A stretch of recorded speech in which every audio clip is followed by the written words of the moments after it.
আজ মেঘের ৭ মাসের স্বাদের অনুষ্ঠান ছিল। বাড়ির বয়োজ্যেষ্ঠরা অনুষ্ঠানের কোথাও কমতি রাখেনি। তাছাড়া আবির তো আছেই। পুরুষদের কাজগুলো যথাসম্ভব সে নিজ দায়িত্বেই পালন করছে।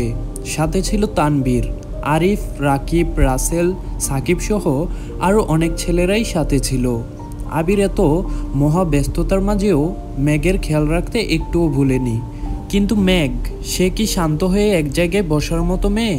সারাক্ষণ নিচতলা থেকে উপরতলা বেরিয়েই ছুটেছে।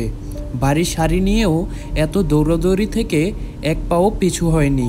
সবার এত সাবধানতার পরেও কে শোনে কার কথা? সন্ধ্যার একটু পর মেঘকে টুকটুকে একটা লাল শাড়ি পরিয়ে বন্যার নিচে নিয়ে আসলো, বসিয়ে দিল সকলের দোয়া নেয়ার জন্য। তারপর তার পছন্দের সকল খাবারও তাকে খাওয়ানো হলো। স্বাদের আনুষ্ঠানিকতার পর্ব শেষ হতেই মেঘের কি মনে পড়ল কে জানে, সে ছুটে চলল তার রুমের দিকে। হালিমা খান পেছন থেকে বারবার ডেকে বলল, মেঘ আস্তে যা। কিন্তু মেঘ কি আর আস্তে শোনার পাত্রী?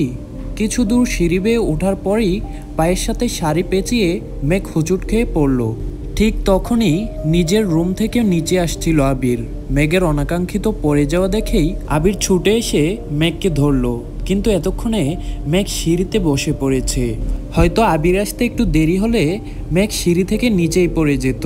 কিন্তু সৌভাগ্যবশত আবির এসে মেঘকে আঁকড়ে ধরে। নিচে থেকে সবাই এই ঘটনা দেখে ভয়ে দৌড়ে আসলো মেঘের দিকে। আবির তৎক্ষণাৎ মেঘকে পাজা কোলে তুলে নিজের রুমে নিয়ে শুইয়ে দিল। মেঘকে বারবার চেক করে জিজ্ঞাসা করছে, কোথায় কোথায় ব্যথা পেয়েছে? কিন্তু মেঘ জানালো সে কোনো ব্যথাই পায়নি, শুধু কোমরে একটু ঝাঁকুনি লেগেছে। আবির একটা স্বস্তির নিঃশ্বাস ফেলল। এতক্ষণে বাড়ির সকলেই জমা হয়ে গেছে মেঘের রুমে। তানভীর, বন্যা সহ বাড়ির সকলেই বারবার জিজ্ঞেস করছে যে ডাক্তার ডাকবে কিনা, মেঘ কোথায় ব্যথা পেয়েছে। কিন্তু মেঘের বারবার একই জবাব, সে ঠিক আছে। আবির গম্ভীর মুখে পাশে দাঁড়িয়ে আছে। কিছুক্ষণ পর সকলে চলে যেতেই আবির খাটের অন্যদিকে ফিরে শুয়ে পড়ল।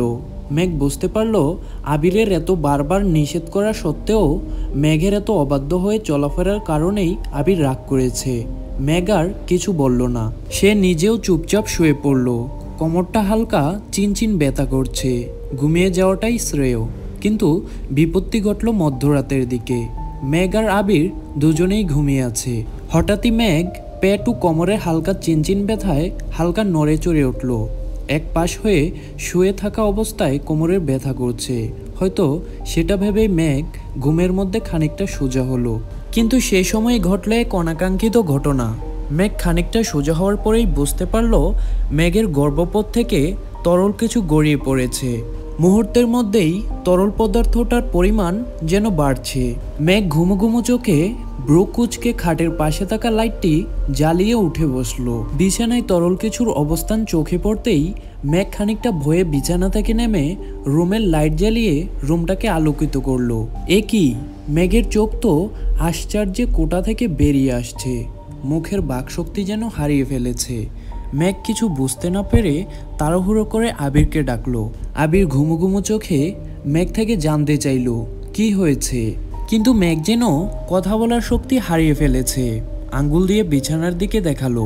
মেঘের আঙ্গুলের ইশারা বুঝতে পেরে আবির বিছানার দিকে লক্ষ্য করলো। আবির মুহূর্তেই ঘুম ছেড়ে সোজা হয়ে উঠে বসলো। মেঘের কাছে গিয়ে বলল, তুমি ঠিক আছো তো?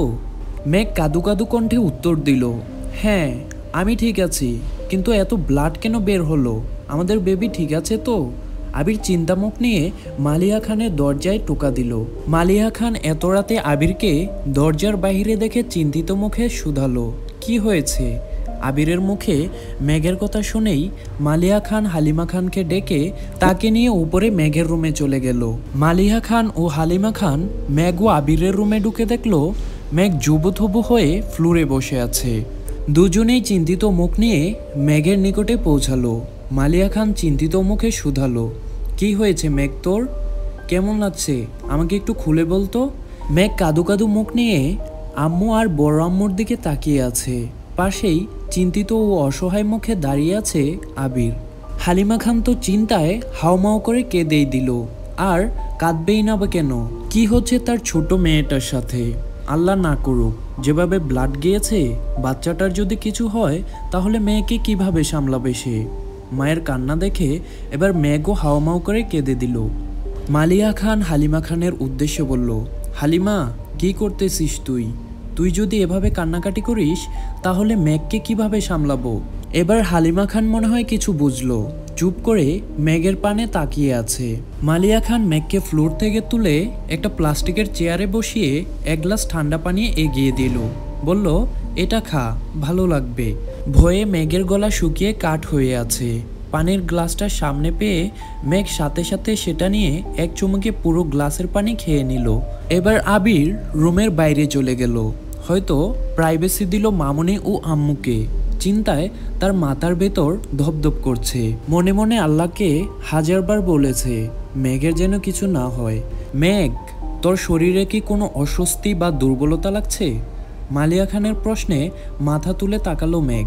মেঘ কাঁপা কাঁপা ঠোঁটে আওড়ালো, বলল, না বড় আম্মু, তেমন দুর্বলতা লাগছে না। মালিয়া খান বলল, পেটেও ব্যথা করছে না? মেঘ বলল, না। মালিয়া খান বলল, শরীর কি কোনো অসুস্থতা লাগছে? মেঘের এবার শান্ত জবাব, না, আমি সম্পূর্ণ সুস্থ আছি। শুধু সন্ধ্যায় কোমরে ব্যথা পেয়েছিলাম, কোমরে হালকা চিনচিনে ব্যথা ছিল। মালিয়া খান কিছুক্ষণ ভেবে তারপর জবাব দিল, যেহেতু এখনো পেটে ব্যথা আর কোনো সমস্যা দেখা যায়নি, তার মানে ইনশাল্লাহ বেবি হয়তো ভালোই আছে, তুই চিন্তা করিস না। রুমের বেডশিটটা চেঞ্জ করে দিয়ে যাচ্ছি, তুইও চেঞ্জ করে নে। মেঘ বলল, কিন্তু বড় আম্মু। মেঘের কথা শেষ না হতেই বাদ সাধল মালিয়া খান।